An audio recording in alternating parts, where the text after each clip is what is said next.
మహాశివరాత్రికి థియేటర్లో సందడి నెలకొంది. చాలానే చిత్రాలు విడుదలైనా 'గామి భీమా' పైనే మాత్రం మంచి బజ్ అయితే వచ్చింది. మరి ఈ 2 చిత్రాల్లో ఏ మూవీ పండగ మూవీ విన్నారో చూద్దాం. ముందుగా మన ఛానల్ని మొదటిసారిగా చూస్తున్నట్టయితే సబ్స్క్రైబ్ చేసుకోండి. అలాగే ఒక చిన్న లైక్ అయితే ఇవ్వండి. పక్కనే ఉన్న బెల్ ఐకాన్ అయితే క్లిక్ చేయండి. ప్రస్తుతం 2 తెలుగు రాష్ట్రాల్లో మహాశివరాత్రి శోభ వెల్లువిరుస్తుంది. తెలుగు రాష్ట్రంలో పండగ అంటే కొత్త బట్టలు, పిండి వంటలు ఎంత కామనో, కొత్త సినిమాలు కూడా అంతే కామన్ అని ప్రత్యేకంగా చెప్పాల్సిన అవసరం లేదు.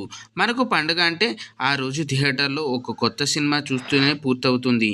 ఇప్పుడు ఈ శివరాత్రికి థియేటర్లో విడుదలైన సినిమాల్లో బాగా బజ్ వచ్చినవి, ప్రేక్షకులు ఎక్కువగా చూడాలనుకున్నవి 'గామి భీమా' సినిమాలు. మరి ఈ 2 సినిమాల్లో ఏ మూవీ బాగుంది, ఏ చిత్రం ఈ శివరాత్రి విన్నర్ అయిందో ఇప్పుడైతే చూద్దాం. ఈ 'గామి భీమా' సినిమాల గురించి మాట్లాడుకుంటే, 'గామి' చిత్రంలో టాలీవుడ్లోనే కాదు, ఇండియన్ సినిమాలోనే ఒక కొత్త కాన్సెప్ట్తో వచ్చిన చిత్రం. అసలు తెలుగు చలనచిత్ర పరిశ్రమలో ఈ చిత్రం ఒక కొత్త పేజీ అవుతుంది అంటూ విమర్శకులు కూడా ప్రశంసలు కురిపిస్తున్నారు. పైగా ఈ మూవీ విజువల్ వండర్ అని చెప్పాలి. మేకర్స్ చిత్ర బృందం ప్రతి ఒక్క ఎలిమెంట్ మీద పెట్టిన శ్రద్ధ ఆడియన్స్ తో విజిల్స్ వేయిస్తుంది. అలాగని ఇందులో mass dialogues, elevations, action sequence ఉంటాయి అనుకుంటే పొరపాటే అవుతుంది. డైరెక్టర్ ఎంచుకున్న కథాంశం, దానిని తెరకెక్కించిన తీరు థియేటర్లకు వెళ్ళిన ఆడియన్స్కి కట్టిపడేస్తుందనే చెప్పాలి. మూవీలో విద్యాధర్ కాగిత చేసిన కృషి స్పష్టంగా కనిపిస్తుంది. విశ్వక్సేన్ కథపై పెట్టుకున్న నమ్మకం కూడా కనిపిస్తుంది. చాందిని చౌదరి సినిమా కోసం పడ్డ కష్టం కనిపిస్తుంది. ఇంకా విజువల్స్, బ్యాక్గ్రౌండ్ స్కోర్, టేకింగ్ అన్నీ కట్టిపడేస్తాయి. కాకపోతే కాస్త స్క్రీన్ ప్లే మాత్రం ఇబ్బంది పెడుతుందనే చెప్పాలి. అది కూడా కథ బాగోక కాదు. ఇక భీమా విషయానికి వస్తే, గోపీచంద్కు బాగా కలిసి వచ్చిన పోలీస్ క్యారెక్టర్ని ఇరగదీశాడని చెప్పాలి. ఇందులో పైగా భీమా రామాగా కనిపిస్తాడు. పోలీస్ కథకు సోషియో ఫ్యాంటసీ ఎలిమెంట్స్ని ఆపాదించారు. ఇంకా గోపీచంద్ తనదైన శైలిలో యాక్టింగ్ ఇరగదీశాడనే చెప్పాలి.